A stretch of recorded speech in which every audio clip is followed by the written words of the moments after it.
Sabbath covenant made and broken.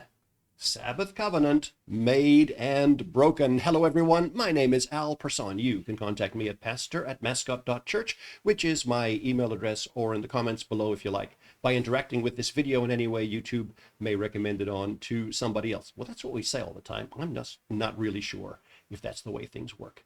Have you ever said about some event, something you did the previous day or earlier on, I'm never doing that again? You might have just attended I hit that mic again. Might have just gone to a buffet the night before or the day before, and you just went back to the table and back to the table and back to the table, particularly like a Chinese or Asian buffet, and the food is just so fabulous, and you want a little taste of everything, and it seems nice while you're doing it, but you have to pay the piper, don't you? I'm never doing that again. Or the words that I'm sure every parent wants to hear from their teenage child early on: I'm never drinking again, or I'm never doing this, or I'm never doing that. And I'm never going back to that buffet. Oh no, I'm never doing that again. Never, never, until the next time. Yeah, well, this is human nature. This is the way that it works. And we're going to have a little look at staying in the post-exilic books here, something that is that we started to look at last week. Now we're going to take a bit of a step backwards. So the people had returned from their captivity. They had returned to the land. 70 years of bondage in Babylon, longer for those who had fallen to the Assyrians. Probably no one who fell to the Assyrians. Maybe a very, very few returned to the land just because of the number of years. And but the memory is raw in the people. They've returned, they've built their temple, and they have built their city again, built the temple first in the city.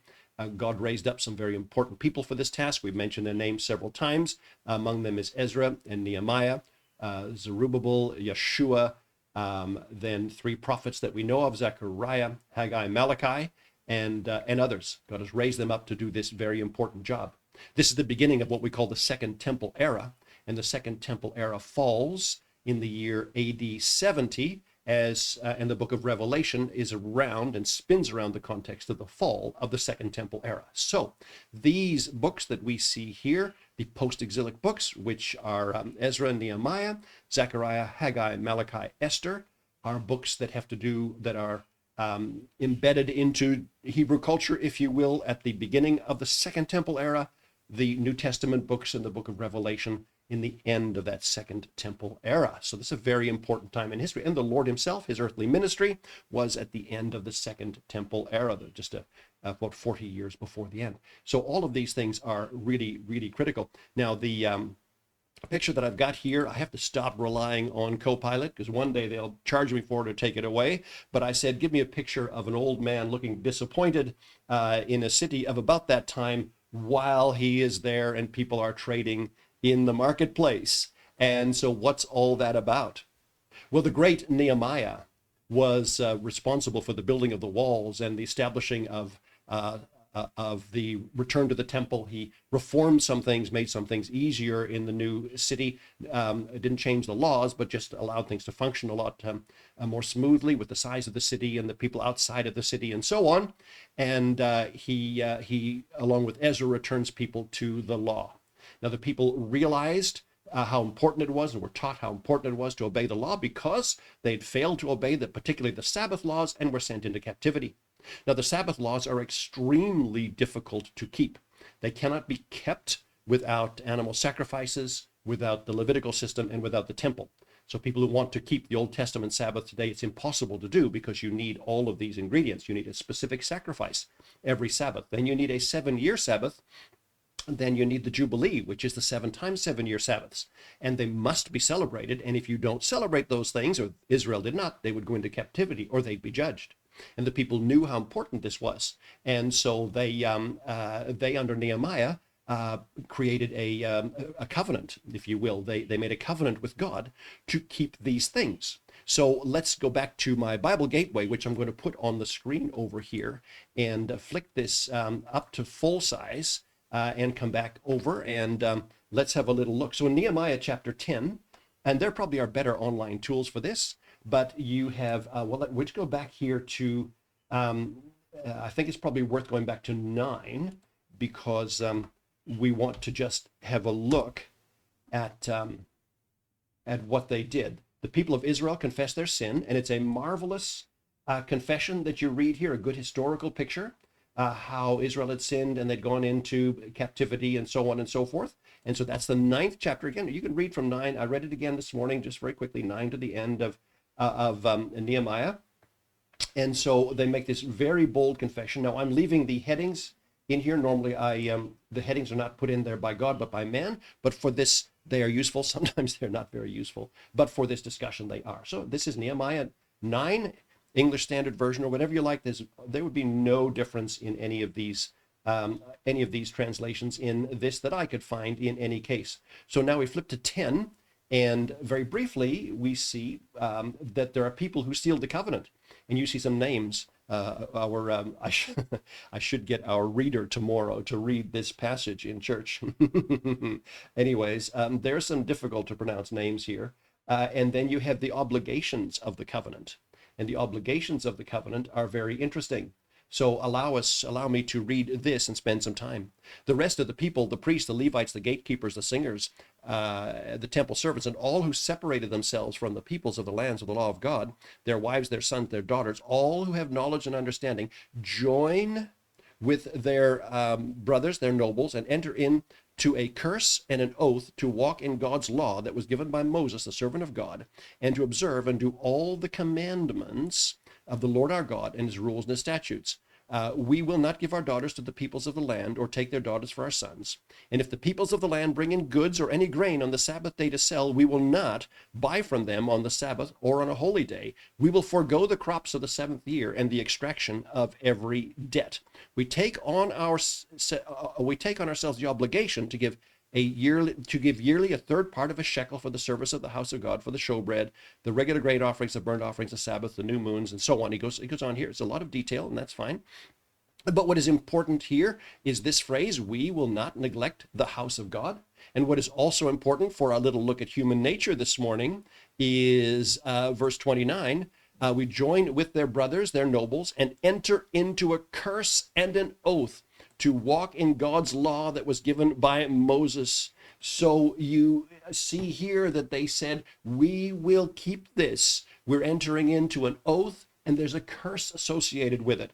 We're committed to this. I'll never do that again. You know that feeling. You know you overate the night before. You know you haven't. You should have pushed yourself away from the table. You know the thing you did. You know, I'm never doing that again until you do it the next time. Well, even though you sensed and were aware of the the punishment or the consequences of that thing, there's something in human nature that just can't help itself. There's something in human nature. Now, I don't have to tell you this on 40 years of pastoral experience. I learned that by the time I was 17 or younger, maybe 8. I don't know. I'm pretty sure if you haven't learned that lesson, then you probably at least know somebody who has. And if you know me, you know somebody who has. So that is that we just keep on wanting to go back to the stuff that hurts us all the time. So they entered into this curse. They entered into this. Now, again, this is very significant because of what happens next. Now, I'm going to zip through some of these chapters again, and I encourage you to read 9 to the end, all of Nehemiah, but this bit, 9 to the end, is really very enlightening. So back to the text here. And so this is the oath, and this is the covenant that they entered into on the day. We take on ourselves the obligation. We're going to serve you, Lord. Oh, yes, we're going to be faithful. We are going to do that. And so you have the details. Now, let's go down to 11 here. And some of this starts to get familiar because of what we've done in the past couple of weeks. And they talk here about the land and the layout and the services here, the leaders of the people who lived in Jerusalem and the rest of the people. So it talks about the leaders. It talks about these are the people who committed to this. This is very important, ladies and gentlemen. These are the people who committed to this. And you have priests who committed to it. You've got Levites who committed to it. Talks about the gatekeepers, the overseers, and then how the villages outside of Jerusalem would be formatted. This has to do with how Nehemiah reformed things, made things work very, very smoothly in the theocracy of Israel. On to 12. On to 12 here. And then it goes on, it continues on the priesthood, more on the Levites. Again, there are reasons for these lists here. And there are some interesting names that turn up here that have factors and factor into the things that come later, which we don't have time for today, but it's really very fascinating. So the first thing we see here is that these were in the days of Jehoiakim, the son of Yeshua, of Jozadak, in the days of Nehemiah, the governor, and of Ezra, the priest and the scribe. So we are now getting a revision of the very important people that we've heard about in the past already. We've Ezra and Nehemiah and so on. And then we see something else that's happening here. We see a form of worship that is taking place, which is kind of responsive worship. So you have two choirs. One sings here and one sings there, and they respond. A little bit like the vision that God gave Isaiah, where the magnificent creatures around the throne shout, holy, holy, holy, back and forth. And so this is kind of biblical worship. So, when you get into traditional churches where they have responsive reading back and forth or responsive singing, that is very biblical. That was ancient. It was in eternity. If we believe that Isaiah's vision is a vision of the third heaven. Different people understand that differently, but assuredly, it's the kind of worship that Nehemiah and Ezra set up here. You can just sort of see that. And I've done that once in a while in my slightly more modern church, where I read a verse and the church reads the other one. That people say, "Oh, that's just so religious. It's whatever." Well, it's actually very biblical, and people need to understand that things are not off on the way that we feel that they are. But yeah, and so, anyways. We've seen this here. So they've got this magnificent worship thing going on. Now we're going to get into familiar territory, if you were with us on last week's video, and see what happened. So this is all going. It's all fine. It's great when it's taking place. The people are back. God is going to bless the land. It's wonderful things are happening, and so on. But as true to human nature, it's not really what takes place here. And so on that day, and this is continuing what's going on here, on that day they read from the book of Moses in the hearing of the people, and it was found written that no Ammonite or Moabite should ever enter the assembly of God, for they did not meet the people of Israel with bread and water, but hired Balaam against them to curse them. Yet our God turned the curse into a blessing. As soon as the people heard the law, they separated from Israel all of those in foreign descent. Okay, now it is completely interesting. It's just completely interesting to me how every one of the elements stated before in the covenant they promised to keep, every one of them that I can see was broken and began to be broken the moment Nehemiah left to go back to the king. It is fascinating, and you can see this turnaround. And this demonstrates something in human nature, ladies and gentlemen. We get so committed to what we think is right, and we're never going to do this again, and we're straight back into it again. So get this sense. Nehemiah is there. He's overseeing this. Nehemiah's a great guy, tough as nails. He's organized it. Everything is fine. He goes away thinking, right, I need to go back to the king. Now, it took 6 months to travel to Susa from Jerusalem. So it's not like I'm going there for the weekend. Like you could probably do that today and fly from Jerusalem to Persia today or whatever, from I don't know what the nearest airport would be, and do it for the weekend. That shouldn't be a big issue somewhere in Iran. But in those days, 6 months. So you're not going to go away for a weekend and turn around. So Nehemiah was away for years. Some say as many as 12 years, and I think that's probably about right. In fact, those who dispute the 12 are only just on the kind of the 11 to 10 sort of year things. So Nehemiah's got this going. He's going back to Persia. Everything's going to be fine. Just watch this here. Just watch this.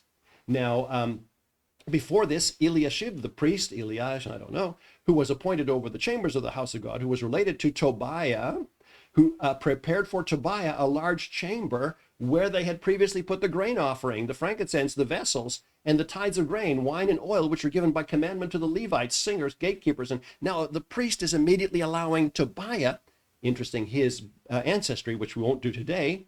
While this was taking place, I was not in Jerusalem. You see that? While this was taking place, I was not in Jerusalem, for in the 32nd year of Artaxerxes, king of Babylon, I went to the king. And of course, he was there, and it's believed Queen Esther was there as well at the side of the king. And after some time, I asked leave of the king and came to Jerusalem. Then I discovered the evil that Eliashib had done for Tobiah, preparing for him a chamber in the courts of the house of God. And I was very angry, and I threw all of the household furniture of Tobiah out of the chamber. Then I gave orders, and I cleansed the chambers, and I brought back their vessels of the house of God with the grain offering and the frankincense. I also found that the portions of the Levites had not been given to them, so that the Levites and the singers who did the work had fled to his field. So I confronted the officials and say, why is the house of God forsaken? Remember what they had promised in an oath with a curse? We will not forsake the house of God. We will care for the house of God. And what does Nehemiah say? Why have you forsaken this? You let this Gentile live here. You haven't fed the priests. Look what you've done. Look what you have done. And I gathered them together and set them in their stations. Then all Judah brought forth the tithe of the grain, wine, and oil in the storehouses. And I appointed as treasurers over the storehouses Shelemiah the priest, Zadok the scribe, Pedaiah the Levites, and as their assistant, Hanan the son of Zakkur, etc., etc., etc. And remember me, O my God, concerning this, and do not wipe out my good deeds which I have done for the house of God and for his service. He prays for himself. In those days I saw, this is last week's passage, I saw in Judah people treading wine presses on the Sabbath and bringing in heaps of grain and loading them on donkeys, and also wine, grapes, and figs, and all kinds of loads, which they brought into Jerusalem on the Sabbath day. And I warned them on the day when they sold food. Tyrenians also who lived in the city brought in fish and all kinds of goods and sold them on the Sabbath to the people of Judah in Jerusalem itself. And then he says, why are you profaning the Sabbath day? So a couple of take-home points here, ladies and gentlemen. I've said this about 10 times already in this video. I'll never do that again, even though I know the consequences. Don't trust yourself. We're just too weak. I know exactly how this works. I know it in myself. Stay humble, stay close to the Lord constantly. I like that phrase. Some people don't like it. Keep short accounts with God. I know what's in this heart of mine, and I know how quickly it'll stray.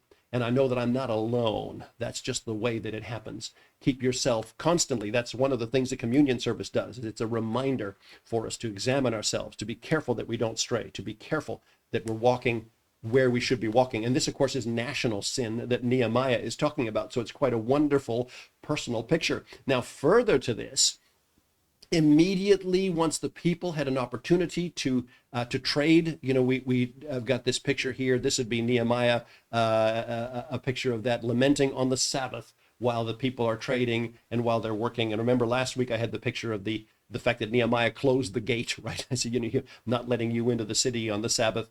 But it's like in despair, what's going to happen? Now, as these books draw to a close, the book of Nehemiah and Ezra and so on, an other prophet appears. He appears a little bit later, and that's the prophet Malachi. And Malachi it talks again about these very things that the people forsook. So we're going to guess once Nehemiah died, they forsook those things again. It's like, oh dear.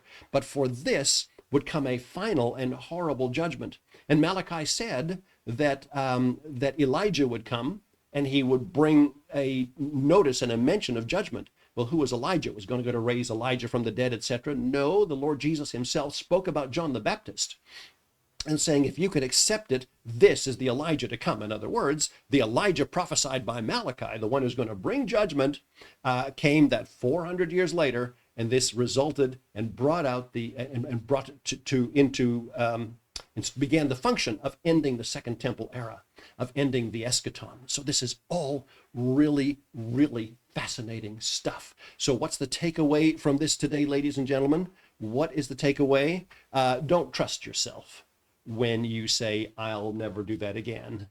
A second and probably bigger takeaway is that God's eternal plan rolls out in this time in a very marvelous way. I'm saying in Nehemiah's time, in a very marvelous way. God bless you. Come back again next week for more.